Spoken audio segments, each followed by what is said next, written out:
Hello students, welcome to our channel science zone by Usha Chand. तो बेटा आज हम इस वीडियो में कक्षा 7 पार्ट 3 रेशों से वस्त्र तक के बारे में पढ़ेंगे। तो आपने बेटा ये पार्ट सेम नाम से छठी क्लास में पढ़ा था कि तंतु से वस्त्र तक। तो रेशों से वस्त्र तक यानी कि आपने छठी क्लास में इसके बारे में थोड़ा थोड़ा पढ़ा हुआ है। तो रेशे आपने 6th क्लास में यही पढ़ा था। रेशे दो प्रकार के होते हैं, वैसे तो प्राकृतिक और कृत्रिम। प्राकृतिक रेशे कौन से हो गए? जो हमें प्रकृति से मिलते हैं उन्हें हम क्या कहेंगे? प्राकृतिक रेशे। और जो कुछ रेशे जो मानव निर्मित होते हैं, मनुष्य द्वारा बनाए जाते हैं, तो उन्हें हम क्या कहते हैं? कृत्रिम रेशे या संश्लेषित रेशे या मानव निर्मित रेशे। यहाँ इस पाठ में हम प्राकृतिक रेशों के बारे में बात करेंगे। तो जो प्राकृतिक रेशे हैं बेटे, वो भी हमें दो स्रोतों से मिलते हैं, जांतव रेशे और पादप रेशे। जांतव रेशे मतलब जो हमें जंतुओं से मिलते हैं। जो रेशे हमें जंतुओं से प्राप्त होते हैं उन्हें क्या कहते हैं? जांतव रेशे। और जो हमें पौधों से मिलते हैं, पादपों से मिलते हैं, उन्हें हम क्या कहते हैं? पादप रेशे। तो आप ऐसे कुछ उदाहरण बता सकते हैं जो हमें पौधों से मिलते हैं? ये भी आपने छठी क्लास में पढ़ा हुआ है। जो आपकी कॉटन है यानी कि कपास, और पटसन जूट जिसे बोलते हैं, ये आपके पादप रेशे थे, आपने छठी क्लास में पढ़ा था बेटा ये। और जंतु रेशे यानी कि जो जांतव रेशे जो हमें जंतुओं से प्राप्त होते हैं प्राकृतिक रूप से, उनके उदाहरण क्या थे? ऊन और रेशम। तो इस पाठ में बेटे हम ऊन और रेशम यानी कि जांतव रेशों के बारे में अध्ययन करेंगे। ठीक है, तो यानी कि जांतव रेशे हमारे कौन कौन से हो गए? ऊन और रेशम। पहले बात हम करते हैं ऊन के बारे में कि ऊन हमें किससे प्राप्त होती है और कैसे उससे वस्त्र बनाए जाते हैं ऊन से। तो ऊन बेटे हमें किस किस से मिलती है? ऊन भेड़, बकरी,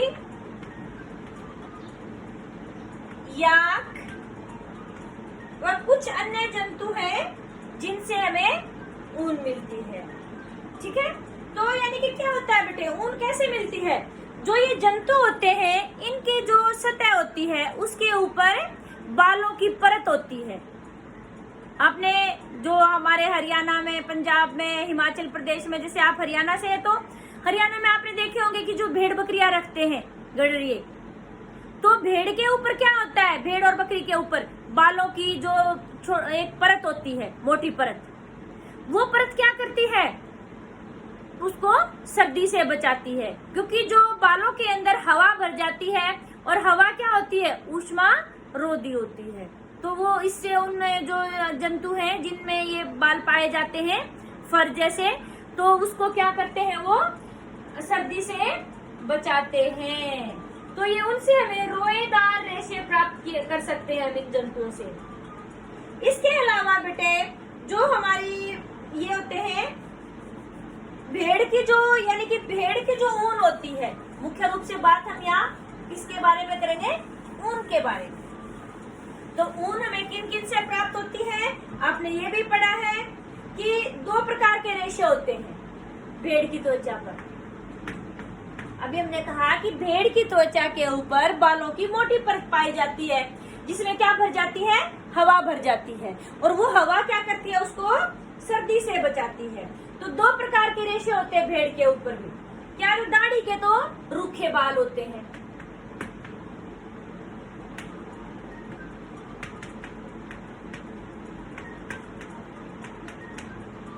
ठीक है बेटे। और उसकी त्वचा के निकट जो होते हैं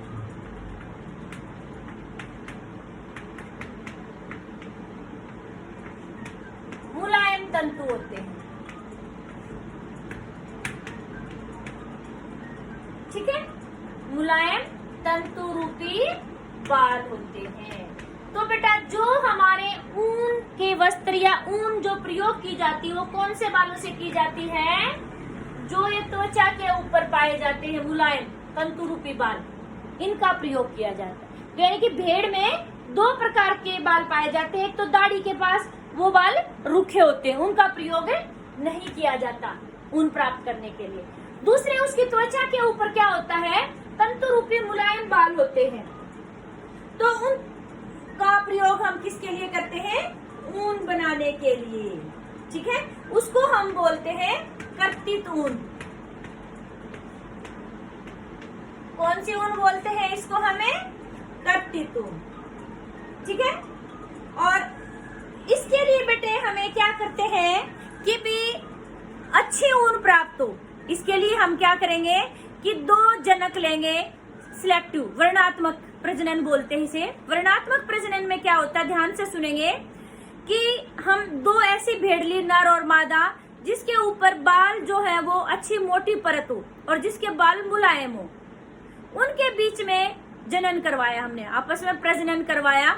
और फिर उनसे जो बच्चे पैदा होंगे उनके बाल जो है मोटी परत मिलेगी और उनके बाल मुलायम होंगे, जिससे हम अच्छे प्रकार की अच्छी किस्म की ऊनें प्राप्त कर सकते हैं। तो इस तरह के प्रजनन को हम क्या बोलते हैं, वर्णात्मक प्रजनन। क्योंकि हमने अपनी इच्छा से चुने हैं वो माँ बाप की, कौन से वाले माँ बाप चुनने हैं। यहाँ पर हमें अच्छे माँ बाप किसको मानेंगे, जिसमें बालों की मोटी परत हो और जिसके बाल मुलायम हो। तो ऐसे माँ बाप को यानी कि हम अच्छी किस्म के ऊन वाले माँ बाप मानते हैं। और फिर उनके बीच में हम क्या करवाते हैं, प्रजनन करवाते हैं और उनसे जो बच्चे पैदा होंगे वो अच्छी ऊन वाले होंगे। तो इस तरह से हम वर्णात्मक प्रजनन से अच्छी जो भेड़ की किस्म को हमें चुन सकते हैं। ठीक है, तो आपको यहाँ से बेटे वर्णात्मक प्रजनन का भी पता लग गया है कि भी वर्णात्मक प्रजनन क्या होता है। फिर बात आती है कि भी जो ऊन जो मिलती है, ऊन प्रदान करने वाले जंतु कौन कौन से हैं। तो हम यहाँ लिखेंगे, क्वेश्चन पूछ लेते हैं आपसे कि भी ऊन हमें किन किन से मिलती है। ऊन प्रदान करने वाले जंतु,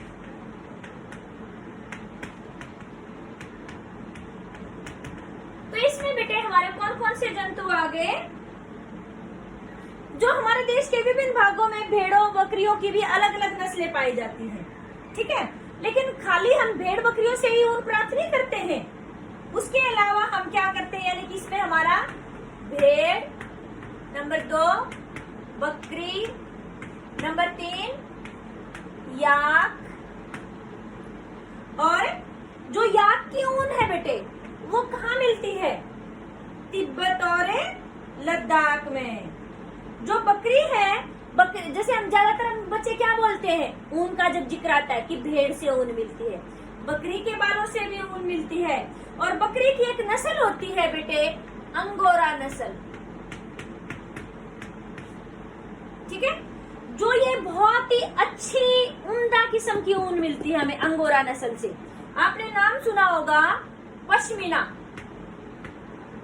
पश्मीना के शॉल, पश्मीना के सूट जो सर्दियों में पहने जाते, जो पश्मीना की ऊन होती है बेटे, ये बहुत ही हल्की होती है और बहुत ही गर्म ऊन होती है, बहुत अच्छी, बहुत महंगी मिलती है पश्मीना के जो कपड़े होते हैं, पश्मीना वाली ऊन के। तो जो पश्मीना ऊन मिलती है वो कौन सी बकरी से मिलती है, अंगोरा बकरी से। ठीक है, और ये कहाँ पाई जाती है, जम्मू कश्मीर के पहाड़ी क्षेत्रों में मिलती है। इसके जो बाल होते हैं बहुत ही मुलायम होते हैं और इससे बिल्कुल बहुत ही अच्छी किस्म के शॉल और गरम सूट बनाए जाते हैं। ठीक है, इसके अलावा जैसे भेड़ बकरी याक, याक की मैंने अभी आपको बताया कहाँ मिलते हैं, लद्दाख और तिब्बत में। ठीक है, इसके अलावा हम ऊंट के बालों से भी ऊन बनाते हैं। ठीक है, और इसके अलावा और कहाँ पाए जाते हैं, दक्षिणी अमेरिका में पाए जाने वाले लामा और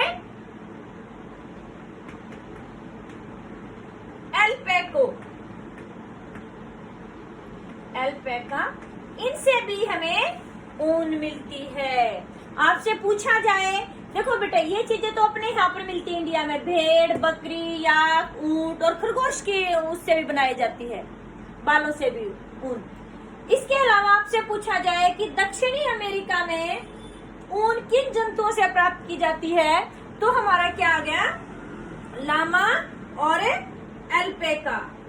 समझना है बात। तो इसके बाद बात आती है कि भी रेशों से ऊन तक, ये तो होगी हमें किन किन जंतुओं से ऊन मिलती है। फिर बात आती है कि भी जो रेशे हैं, अभी हमने कहा कि इनके बालों से ऊन बनाई जाती है, वो इतनी आसान प्रक्रिया नहीं है कि बाल निकाल दिया और उससे ऊन बन गई, यह बहुत ही जटिल प्रक्रिया है। तो यानी कि रेशों से ऊन कैसे बनती है, अब हम इसके बारे में अध्ययन करेंगे। इसके लिए क्या किया जाता है, भेड़ों को पाला जाता है, उनको उचित भोजन दिया जाता है और फिर उनसे ऊन प्राप्त की जाती है। तो सबसे पहला आता है इसमें यानी कि रेशों से ऊन। तो उसमें हम सबसे पहले क्या करेंगे, भेड़ पालन और प्रजनन। भेड़ को पालेंगे और उनका प्रजनन करवाएंगे। सबसे पहली बात तो यही है, ठीक है बेटे। तो अभी मैंने कहा कि जो ये भेड़ है बेटे, आपने देखा होगा जम्मू कश्मीर, हिमाचल प्रदेश, उत्तराखंड, अरुणाचल प्रदेश और सिक्किम के पहाड़ी क्षेत्र और हरियाणा, पंजाब, राजस्थान और गुजरात के मैदानी इलाकों में पाई जाती है। आपसे ये प्रश्न भी पूछा जा सकता है कि जो भेड़ का पालन कहाँ कहाँ किया जा सकता है, तो आप आंसर बता सकते हैं। जो भेड़ों को पालते हैं उन्हें हम क्या कहते हैं, गडरिये। भेड़ों को पालने वाले इंसानों को क्या कहा जाता है, गडरिये। अच्छा, फिर बात आती है कि जो भेड़े हैं क्या खाती है, ये कैसी होती है, शाकाहारी होती है और घास और पत्तियां खाती है। आपने देखा भी होगा जो गडरिये हैं वो भेड़ों को चराने के लिए मैदानों में जहाँ हरी घास वगैरह पेड़ वगैरह होते हैं वहां लेकर जाते हैं। क्यों? क्योंकि जो हरी घास और पत्तियां इनका मन पसंद भोजन होता है। इसके अलावा जो गडरिये होते हैं बेटे, जो इनको पालने वाले होते हैं, वो उनको दाल, मक्का, ज्वार, खलीफ और खनिज पदार्थ भी खिलाते हैं। और ये जो चराने के लिए गडरिये गर्मियों में लेकर जाते हैं।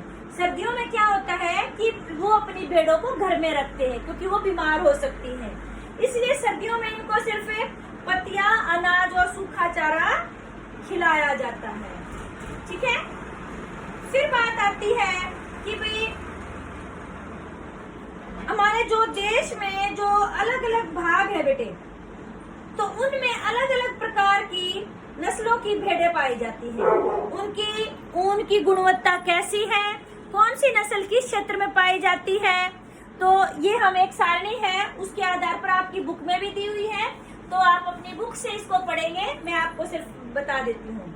नस्ल जैसे लोही नस्ल जो है, लोही नस्ल बेटे कहाँ पाई जाती है, राजस्थान और पंजाब में। इसकी जो ऊन की गुणवत्ता है बहुत अच्छी होती है। ये है हमारी भेड़ की नस्ल, ये स्थान कहाँ पाई जाती है और ये ऊन की गुणवत्ता। फिर अगली है हमारी जो नस्ल है बेटे, रामपुर बुशायर।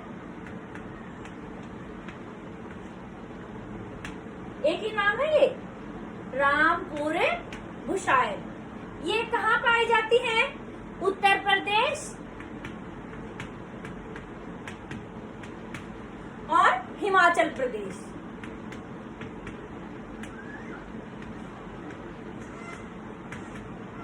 ठीक है बेटे। और इसके जो ऊन होती है, वो जो भूरे रंग की ऊन होती है, वो हमारी कौन सी भेड़ की नस्ल से मिलती है, रामपुर बुशायर से। फिर आता है नाली, भेड़ की किस्म का नाम है नाली या फिर नली भी बोलते हैं, इसको ही बोलते हैं। ये हमारी कहाँ पाई जाती है, राजस्थान, हरियाणा, पंजाब। राजस्थान, हरियाणा व पंजाब। ठीक है बेटे। और इसकी जो ऊन है वो कहाँ प्रयोग की जाती है, गलीचे बनाने में। यानी कि जो गलीचे की ऊन होती है बेटे, वो हमारी नली भेड़ से मिलती है। ठीक है। अगला आपका आता है बाखरवाल।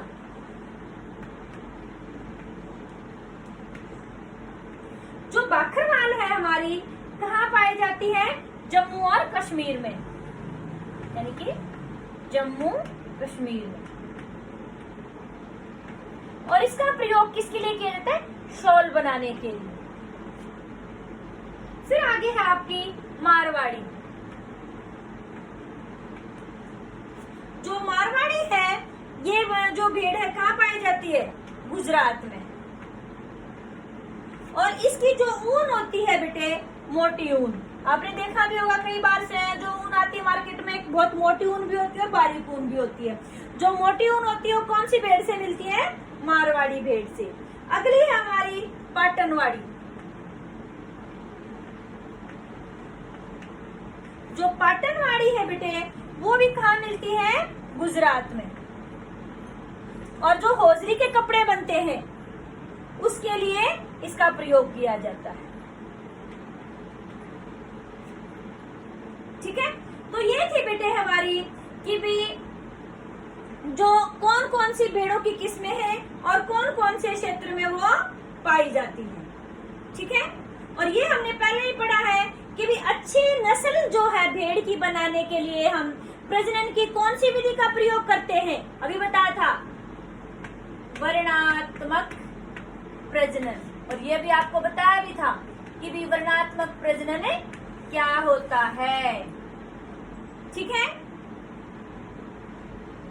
अब जो हमारी हमने भेड़ की अच्छी किस्म बना ली वर्णात्मक प्रजनन के लिए, जैसे हम है बेटे, छोटा बच्चा होता है, उसके सिर पर मान लो बाल अच्छे नहीं हो तो 2-3 बार हम क्या करते हैं? मशीन से या उस तरह से बाल कटवा देते हैं। फिर जब उसके बाल आते हैं तो घने बाल आते हैं। तो ऐसे ही भेड़ भी जो है वो वर्णात्मक प्रजनन से बनाने के बाद भी क्या करते हैं? उसके बालों को जब काट देते तो काटने के बाद जब दोबारा बाल आते तो वो घने बाल आते हैं।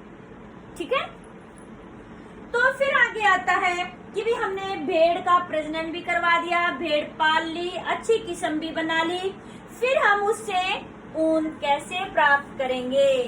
तो यानी कि उसके लिए एक लंबी प्रक्रिया होती है, विभिन्न चरण होते हैं। तो हम यहाँ करेंगे। ये इम्पोर्टेंट क्वेश्चन है आपका, बड़ा है, 6 नंबर में आता है ये कि भी ऊन प्राप्त करने के विभिन्न चरण।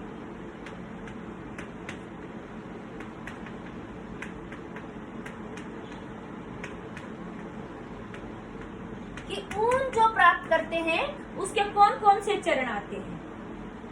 सबसे पहला चरण है बेटे हमारा ऊन की कटाई।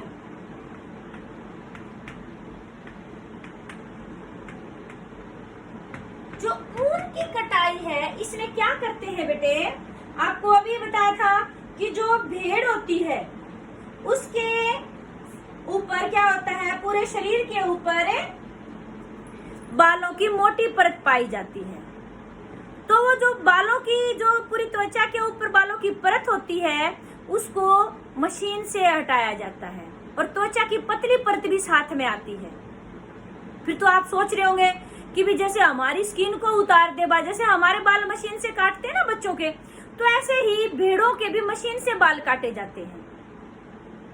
और लेकिन उनमें क्या होता है? हमारी त्वचा नहीं आती साथ में, उनकी पतली त्वचा भी आती है। फिर तो आप सोचते होंगे कि खून आ जाता होगा उनको और भेड़ को बहुत दर्द होता होगा। नहीं, क्या होता है? भेड़ की जो ऊपरी त्वचा होती बालों के साथ में जो लगी होती पतली त्वचा, वो मृत कोशिकाओं की बनी होती है। जैसे हम अपने नाखून काटते हैं तो हमें खून नहीं आता, हमें दर्द भी नहीं होता। तो ऐसे ही भेड़ की जो बालों के साथ वाली ऊपरी त्वचा होती पतली, उसको भी बालों के साथ में निकाला जाता है मशीन से, और वो मृत कोशिकाओं की बनी होती है, इसलिए भेड़ को दर्द नहीं होता है। तो पहला स्टेप है हमारा बालों की कटाई, यानी कि किससे की जाती है? मशीन से। और इसमें क्या करते हैं? भेड़ों की ऊपर स्किन जो त्वचा की पतली परत भी साथ में आती है। समझना है आपको बात? फिर बात आती है कि भी कटाई करने के बाद, अभी हमने कहा कि भी उसके साथ क्या आते हैं? और हमारे बाल भी आ जाते हैं, त्वचा भी आती है। तो फिर उससे हम धागे ऐसे थोड़ा बनाएंगे, वो जो त्वचा आ गई थी साथ में, तो उसको हम साफ करेंगे।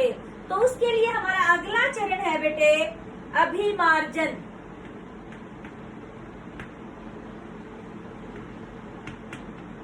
अभिमार्जन क्या होता है बेटे? जो भेड़ की जो ऊन थी, यानी कि जो भेड़ के बालों की कटाई की थी, उसमें धूल, चिकनाई, मिट्टी और उसकी त्वचा भी थी। तो उसमें क्या किया जाता है? बड़ी टंकी में डालकर उसको अच्छे से पानी में अच्छे से घुमाया जाता है, जिससे कि उसमें से धूल, चिकनाई, जो उसकी त्वचा थी, वो सब अलग हो जाए। और आजकल तो क्या है, मशीनों से भी किया जाता है। तो इस प्रक्रिया को हम क्या कहते हैं? अभिमार्जन। समझना है आपको बात? तो ये इम्पोर्टेंट है, परिभाषा में भी पूछा जाता है कि अभिमार्जन क्या होता है। त्वचा सहित उतारे गए बालों को टंकियों में डालकर अच्छे से धोया जाता है, जिससे उनकी चिकनाई, गर्द, धूल आदि निकल जाए। इस प्रक्रम को क्या कहते हैं? अभिमार्जन। अभी हमने ऊन की कटाई की थी तो उसमें त्वचा भी आ गई थी और बाल भी आ गए थे। फिर इसमें हमने क्या किया? उनको बालों को चिकनाई, धूल, मिट्टी वगैरह से अलग कर दिया। फिर तीसरा चरण आता है बेटे हमारा छटाई।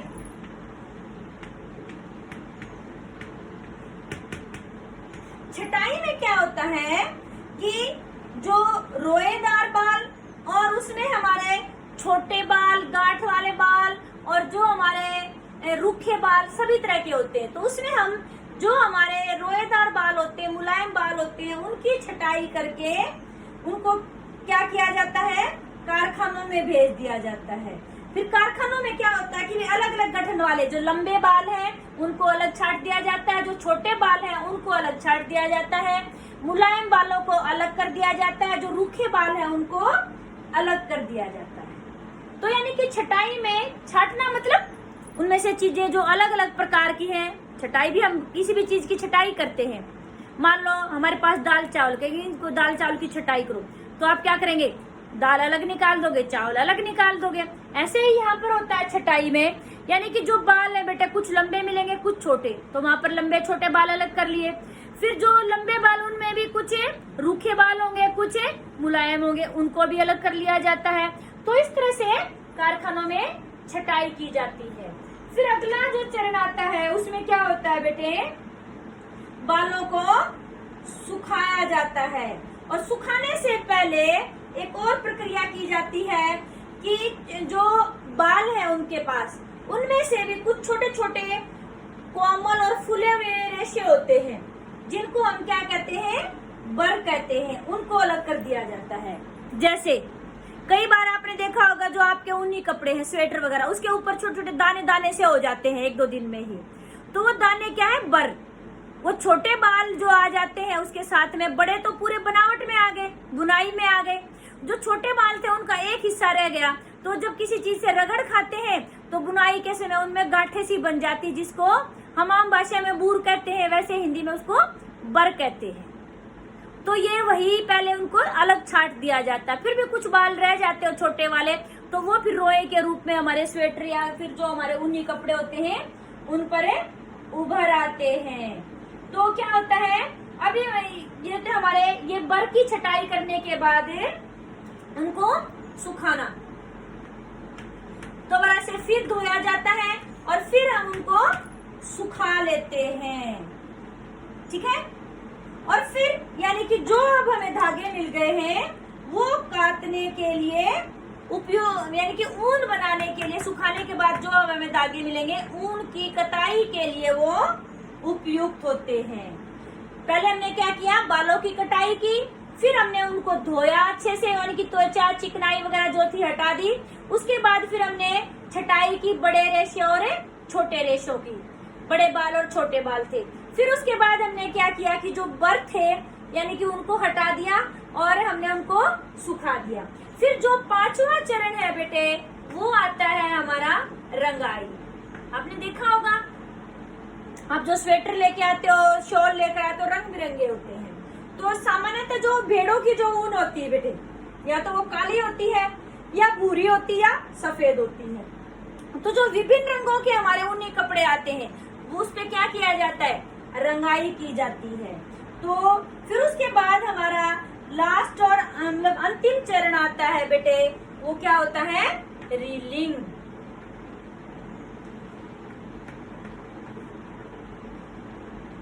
क्या करते हैं कि रंगाई करने के बाद रेशों को सीधा करके सुलझाया जाता है, फिर उनको लपेट कर हम क्या करते हैं, धागा बनाते हैं।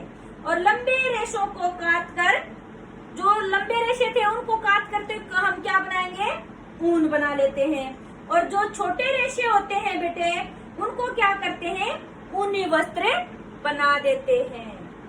ठीक है, तो इस तरह से हमारी यानी कि जो ऊन प्राप्त करना, कैसे हमने भेड़ से ऊन प्राप्त की और कैसे फिर उसको ऊन के धागे बनाए और फिर ऊनी वस्त्र बनाए, इसके हमने विभिन्न चरणों में अध्ययन किया। एक बार दोबारा से फिर दोहरा देते हैं सारे चरण।